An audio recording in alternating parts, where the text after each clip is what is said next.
Welcome back, guys. Today we have another off-season video. We're continuing, the new schedule. It's moving along solid, even though we're only 2 days into it, starting today. But anyways, good morning, everyone. It's currently 10 a.m. Well, not 10 a.m. right now. It's 11:36 p.m. on Monday. But I thought I'd make the video prior because I'm off school today. I'm off school on Tuesday due to the election. Pretty obvious because election is pretty interesting when it comes to that stuff. That's all I'm gonna mention on it. But I'm gonna make two videos today. I may make a third one. Really depends on if I come up with enough video ideas and I come up with enough time and perception to make a legitimate spreadsheet, because I do have a lot of ideas that I could potentially throw out there.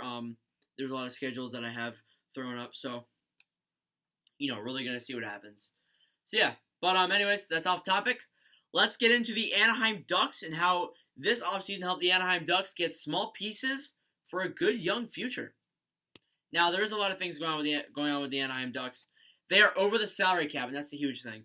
I think they may use their LTIR opportunity, or they may use their buyout opportunity. Now, LTIR, it's a little bit of a different thing there. They have a few injured guys they can maybe potentially put on that LTIR, or they could buy out some guys that have pretty high cap, but I think that for the most part, they're fine. I think that they'll likely take the LTIR route. There's really nobody out there. I mean, there are people out there that they could buy out, but not necessarily people that they really want to get rid of when you're a Ducks fan. Maybe David Backes, put on maybe on that long-term IR or that buyout, but I think that's really the only guy that I have out there that could go. Here are some signings that they made. Derek Grant returned to the Anaheim Ducks after playing in the playoffs with the Philadelphia Flyers, signed a 3-year contract. I had a feeling he'd be returning to the Ducks. He had that really good fandom with them and a really good neutral agreement with the owners and stuff. I think I think Derek Grant returning to the Anaheim Ducks was not a big surprise, and he's a really good third line guy that can really help out with your points. Kevin Shattenkirk. Here's a huge one. Kevin Shattenkirk has become a really big fan of mine ever since he went to the Tampa Bay Lightning. After, I think it was being bought out. Zach Bogosian was bought out by the Buffalo Sabres, claimed by Tampa, and then I think Shattenkirk may have been bought out as well by the Rangers, and then claimed by Tampa as well, which is actually pretty surprising because, those guys, Shattenkirk and Bogosian, were very key pieces to this Tampa team when heading into the Stanley Cup Finals. But, Kevin Shattenkirk leaving Tampa does hurt them. But Anaheim, that is great. Signed a 3-year deal with the Ducks. I think that's really going to help with their defense, especially this season. And they did lose a very good goaltender, a decent backup goaltender, in Ryan Miller. I think that maybe if he's going to come back to the NHL, it's not going to be with Anaheim. And they're not going to find their backup goaltender. So the backup goaltender is likely going to be Anthony Stolarz or someone else down there in the minor league, because I don't think that they can go out and really claim anyone. I doubt Ryan Miller will return to Anaheim, and they're not going to pick up Craig Anderson. Craig Anderson is past his prime, and I think he may retire or go to Europe. So we're going to see what happens with him. But yeah, Shattenkirk being signed a 3-year deal with the Anaheim Ducks is a great signing. I think that helps out the defense pretty well. And here's the guys that they drafted the past couple of years. This isn't necessarily guys this year, but this is guys over the past couple of years. Trevor Zegras. I have a lot of hope with Trevor Zegras. Zegras proved at points in his campaign in the prospect area that he can play pretty well, and I think that he's a good offensive dude. Jamie Drysdale, who they selected 6th overall in the draft. I'm kind of shocked that he dropped to 6th overall. But looking at it more again, I was pretty shocked when the draft happened. If you watched the live stream and Sanderson was drafted 5th overall, I was shocked.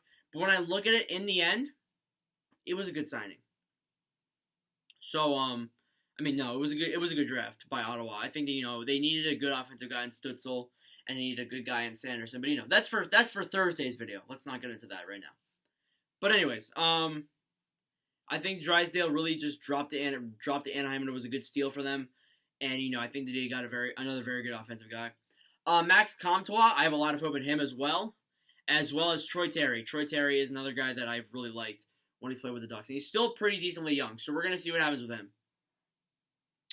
They lost Ryan Miller. Let's explain. Let's go more in depth with the goaltending situation, and then that's the Ducks offseason recap. There really wasn't that much with the Ducks this season. They didn't lose too many key guys. They lost a few, but they didn't lose too many of those key guys. So, you know, the goaltending situation, you're going to see someone come up from the minors. Maybe Anthony Stolarz. Maybe he can prove himself again in the NHL. He's gotten shots. I don't know, though. He's gotten shots in Philadelphia. He's gotten shots in Edmonton. And he didn't really get much of a chance in Anaheim, but maybe he can get that in 2021. It really depends on how you see it. I think that, Anaheim, goaltending-wise, is going to be a little bit tough this season. But I think that John Gibson and Ryan Miller included in last season were both pretty good goaltenders, and they just played for the team kind of hung them out to dry. And I think Gibson, people are going to disagree, but I think Gibson is probably one of those guys that's just really just like a goaltender where you just look at him like, oh, he sucks because the Ducks suck, or the Ducks weren't the best this season. So, when it comes to that, I don't think that he's that bad of a player, but he could definitely use some improvements. Let me know what you guys think in the comments below. If you enjoyed, give me a like, hit that subscribe button. If you definitely enjoyed the video, we're just slowly moving along the subs counts. Decent amount of views in the news time yesterday, but we will be making one today as well. We're gonna see what the news happens. There's probably not gonna be a lot because it's news time. So we may be making another topic for F415 if we don't get one. So yeah. Anyways, that's it for this one. Thank you for watching, and I'll see you guys in the next video.